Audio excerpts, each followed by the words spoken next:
बामनाशालाठे पूजा अर्चना कले मंत्री बासंती हेम्रम। करंजिया विधायिका तथा राज्य महिला शिशु विकास और मिशन शक्ति मंत्री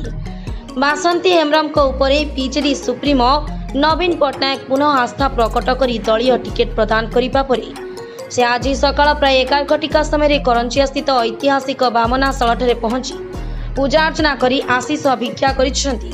ए समय तांको सहित केन्दुझर सांसद प्रार्थी धनुर्जय सिद्धू, निर्वाचन मंडली संयोजक गिरिधारी पृष्टि और दिलीप कुमार साहू, म्युनिसिपालिटी अध्यक्षा पपी पृष्टि, ब्लॉक अध्यक्षा सुभद्रा मारांडी, उपाध्यक्ष सतीश चंद्र महंत, जिला परिषद सदस्य ज्योत्स्नाराणी नायक, प्राक्तन जिला परिषद सभ्य समाई पूर्ति, नारी नेत्री तथा काउंसिलर नमिता खंटियाली, रिनु प्रिय, रण सिंह,